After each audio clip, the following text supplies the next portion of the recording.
نہ دیکھو دنیا کی طرف، دنیا رلا دیتی ہے، نہ راضی کرو بندوں کو، بندے تھکا دیتے ہیں، نہ پیچھے بھاگو ہر وقت دنیا داروں کے، یہ انسان کو کمزور کر دیتے ہیں۔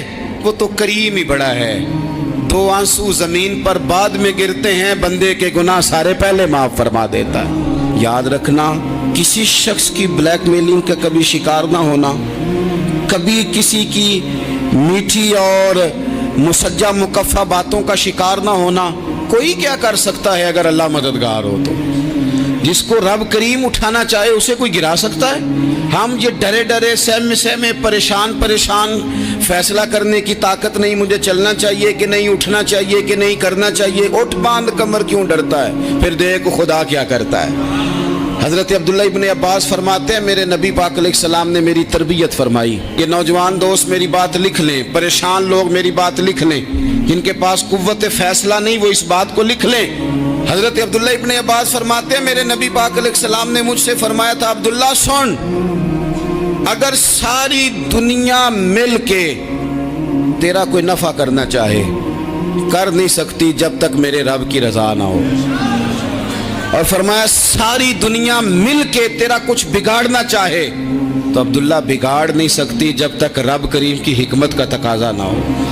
لوگوں سے ڈرنا، لوگوں کی طرف دیکھنا، ماحول دیکھ کے اپنے راہ کا تعین کرنا، ہر بندے کے خیالات کے مطابق ڈھلنے کی کوشش کرنا، فلانا نہ ناراض ہو جائے، فلانا نہ ناراض ہو جائے، وہ جس نے ہونا ہو جائے، بس رب رسول ناراض نہ ہو۔ اپنی زندگی میں اپنے مالک کو مولا جان کے، بل اللہ مولاکم، اللہ تمہارا مولا ہے، وہو خیر الناصرین، وہ بہترین مددگار ہے۔ توجہ جب بھی کریں رب کی جانب کریں، اپنے دل کا قبلہ درست رکھیں، سوچوں کے زاویے سیدھے رکھیں۔ میرے بھائی، مالک جب بندوبست کر دے نا، جب مالک بندوبست کر دے پھر ایسا بندوبست کرتا ہے کہ لوگوں کے پاس نا چارہ نہیں رہتا۔ حضرت مریم رضی اللہ تعالی عنہا پاک باز تھیں، مسجد میں رہی تھیں، پر مالک کی حکمت کے تقاضے بڑے عجیب ہے نا۔ پھر جناب مریم کو اللہ تعالیٰ نے بغیر شوہر کے اولاد عطا کر دی۔ یہ بات ہی ایسی تھی، وہ کسی نے کہا تھا کہ مخلوق تو فنکار ہے اس درجہ کے پل بھر میں سنگے در کعبہ سے بھی اصنام تراشے، تم کون ہو کیا چیز ہے داغ کبابی، لوگوں نے تو مریم پہ بھی الزام تراشے۔ تو لوگوں نے کہا کدھر سے لے آئی بچہ، تیرا باپ تو ایسا نہیں تھا، کہاں سے لے آئی؟ اللہ کرے میں آپ کو سمجھا سکوں، ذرا اپنے آپ کو وہاں کھڑا کریں کہ ایک پاک باز عورت، پاک باپ کی بیٹی، طیب ماں کی بیٹی، اور اللہ کے گھر میں پرورش پانے والی خاتون، ایک وہ وقت اور ایک یہ وقت کہ اس عورت کو کٹہرے میں کھڑا کر کے پوچھا جا رہا ہے کہ معاذ اللہ تیری گود میں بچہ جائز نہیں ہے، کہاں سے لائی ہے؟ اب خود سے صفائیاں بندہ کتنی کو دے، کتنی کو وضاحتیں کرے۔ اور میں نے تو اپنی زندگی میں دیکھا ہے زیادہ وضاحت دینے والے کو بھی لوگ جھوٹا سمجھنے لگ جاتے ہیں، زیادہ وضاحت دینے پر بھی لوگ کمزوری کا اظہار سمجھتے ہیں کہ کمزور پڑ گیا۔ آپ صلح کی کوشش کرتے ہیں، سامنے والا بزدل سمجھ لیتا ہے، زیادہ وضاحتیں بھی کمزور کر دیتی ہیں۔ اب حضرت مریم کو کٹہرے میں کھڑا کر کے کہا بچہ کس کا ہے؟ تو پھر خدا بندوبست جب کرے، اللہ جب مددگار ہو، تو پھر حضرت مریم کی گواہی درختوں سے نہیں دلوائی، اس نے پتوں سے نہیں دلوائی، پھر فرشتے نہیں بھیجے۔ حضرت مریم کہنے لگی مجھ سے نہ پوچھو، وہ جو پنگوڑے میں ہے اسی سے پوچھ لو، ان سے پوچھو نا، وہ کون ہے پوچھ لو، ان سے کر لو سوال۔ انہوں نے کہا پنگوڑے میں چند دنوں کا بچہ، یہ جواب دے گا؟ مددگار تھا رب،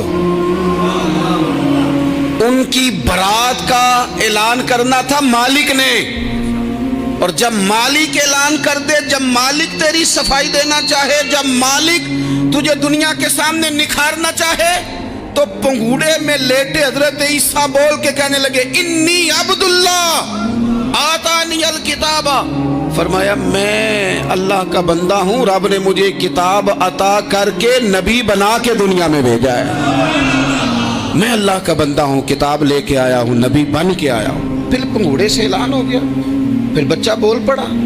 اور یہ ایک دفعہ نہیں بات ہوئی، یہ بنی اسرائیل میں ایک جریج نام کے شخص بھی تھے جو نماز پڑھ رہے تھے، بعض نے لکھا ہے نفل نماز تھی، اماں نے پکارا تو آئے نہیں، تو ماں کے منہ سے نکل گیا تو اتنی دیر تک مرے گا نہیں جب تک کسی بے حیا عورت کا منہ نہ دیکھ لے۔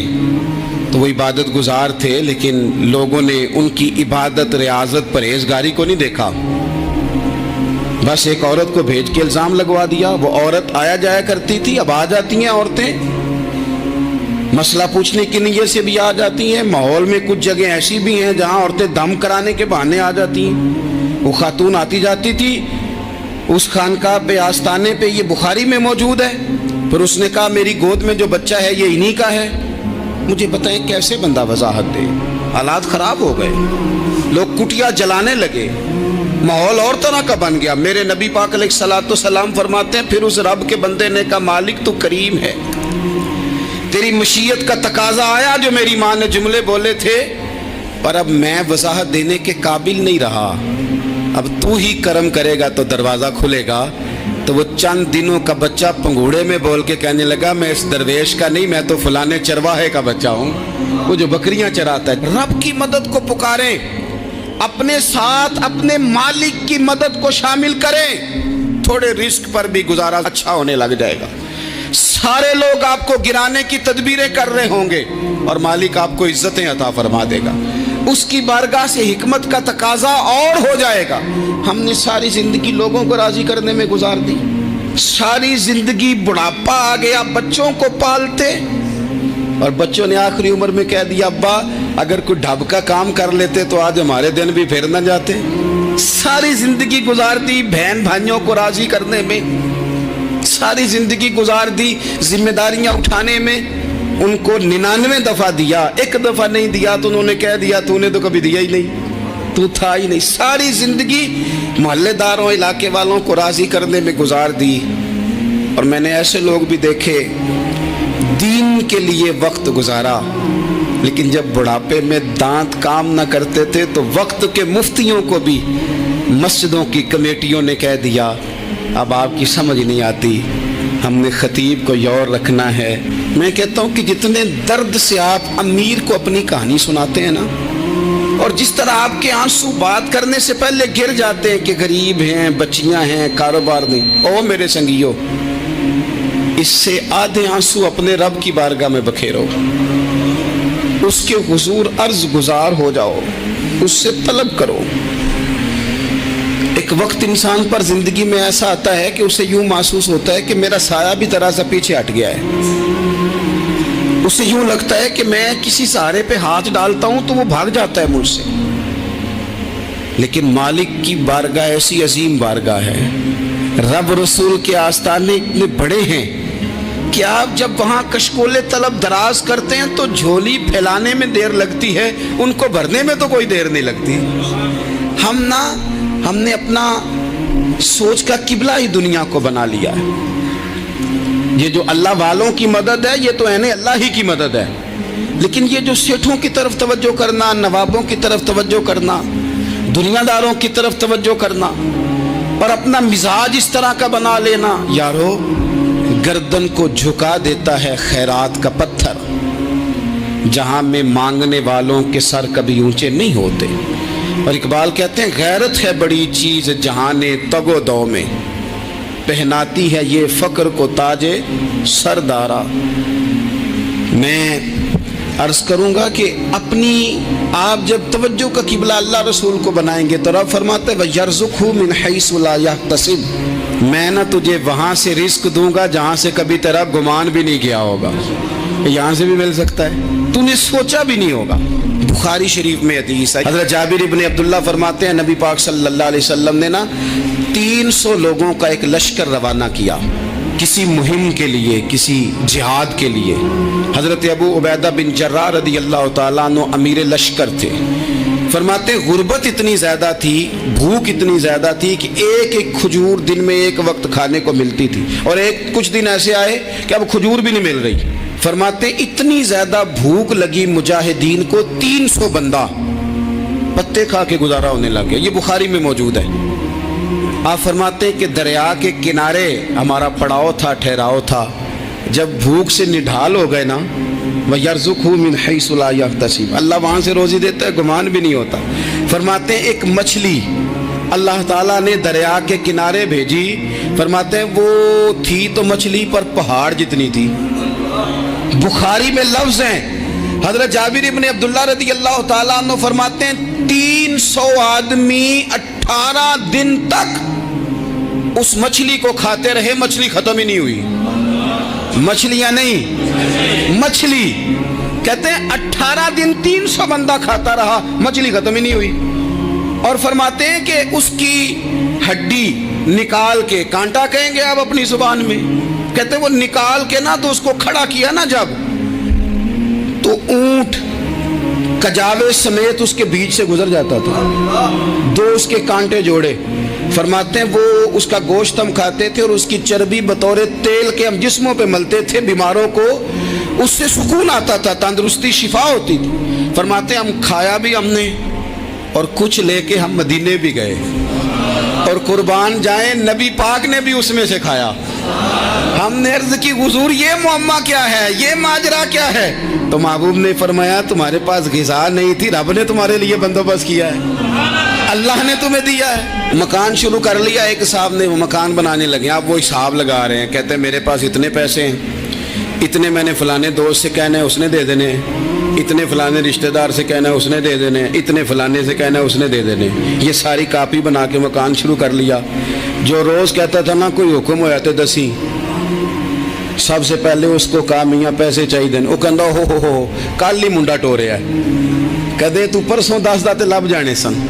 میں آپ کو اپنے تجربے کی بات بتا رہا ہوں۔ جن لوگوں کا خیال ہوتا ہے نا کہ آپ سٹارٹ کریں فلانا کام، ہم آپ کے ساتھ ہیں، اللہ کا ہی کوئی نظام ہے، وہ بالکل بھی نہیں ساتھ ہوتے۔ لیکن ایسا نہیں ہے کہ کوئی ساتھ نہیں ہوتا، اللہ تعالیٰ بڑے اسباب پیدا کرتا ہے، وہاں سے دیتا ہے جہاں سے گمان بھی۔ ہمارا یہ ذہن بن جاتا ہے ہم ساری اپنے حساب سے چلتے ہیں، اتنے رشتہ داروں سے، اتنے، وہ کون آپ کے ساتھ چلے گا؟ سوال ہی نہیں پیدا ہوتا۔ یہ سارے کام چھوڑ کے سب سے پہلے 2 رکعتیں پڑھو، اپنے رب کی بارگاہ میں، رسول کائنات کی بارگاہ میں گزارشات اور استغاثے پیش کرو، وہاں سے خیر طلب کرو۔ دنیا دار کیا دیں گے، کیا دے سکتے ہیں، کیا حیثیت ہوتی ہے کسی؟ اللہ کہتا ہے وہاں سے دوں گا۔ تو جو اللہ مال دے وہ لینا چاہیے کہ رشتہ داروں کا مال دیکھنا چاہیے؟ جو اللہ دے وہ لینا چاہیے کہ سیٹھوں نوابوں کی جیبیں دیکھنی چاہیے؟ جو اللہ دے وہ قبول کرنا چاہیے یا دیکھنا چاہیے کون سا آدمی کہاں پہنچ گیا؟ چھوڑو، اپنی مٹی پہ چلنے کا سلیقہ سیکھو۔ کسی کے سنگ مرمر پہ چلو گے تو پھسل جاؤ گے، پھسل جاؤ۔ اس پر ایک اور بات عرض کر دوں، صحیح بخاری سے، مسلم سے ایک اور بات۔ کچھ چیزیں ایسی ہیں جن سے اللہ کی مدد آتی ہے، مدد ملتی ہے۔ ایک چیز ان میں سے ایسی ہے جس سے بہت مدد نازل ہوتی، وہ ہے کہ جب رب آپ کو دے نا تو پھر آپ بھی اس کے رستے میں دیں، پھر مدد آتی ہے، پھر اور آتا ہے۔ بخاری مسلم میں حدیث ہے، یہ زیادہ ہی توجہ طلب امر ہے، اس پر آپ غور کریں گے۔ حضرت ابو ہریرہ فرماتے ہیں کہ نبی پاک علیہ السلام نے فرمایا ایک شخص نے بادلوں کے اندر سے آواز سنی کہ فلاں آدمی کا کھیت اور باغ خشک ہو گیا ہے، وہاں برسو اور اس کے کھیت کو سیراب کرو۔ وہ بڑا حیران ہوا کہ بادل سے آواز آ رہی۔ پھر اس نے دیکھا کہ ایک پہاڑی پر بارش ہوئی، وہ بادل وہاں برسا، پھر نالیوں سے ہوتا ہوا پانی ایک طرف چلا۔ تو جس نے آواز سنی تھی، حضور بیان کر رہے ہیں، وہ بھی پیچھے پیچھے چلا کہ پانی کدھر جا رہا ہے۔ اس نے جا کے دیکھا کہ ایک مقام پہ ایک باغ کو وہ پانی لگ رہا ہے اور ایک آدمی وہ پانی لگا رہا ہے۔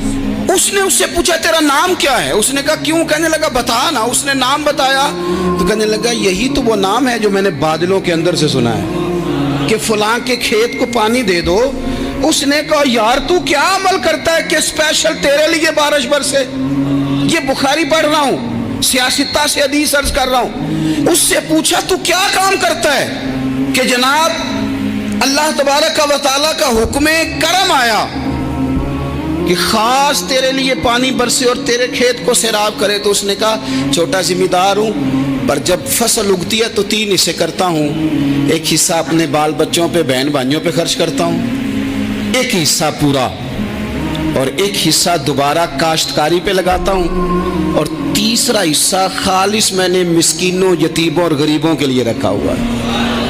وہ جو تیسرا حصہ اللہ کرے آپ سمجھیں، وہ رب کے بندوں پہ تیسرا حصہ خرچ کرتا ہے نا، تو کریم مالک نے فرمایا جہاں سے غریب کا حصہ جاتا ہے وہ کھیت خشک نہیں رہنا چاہیے، وہ جہاں سے مسکین روٹی کھاتے ہیں وہ خشک نہ رہے، جہاں سے یتیموں کو کچھ آتا ہے کہیں اس کی فصل رہ نہ جائے۔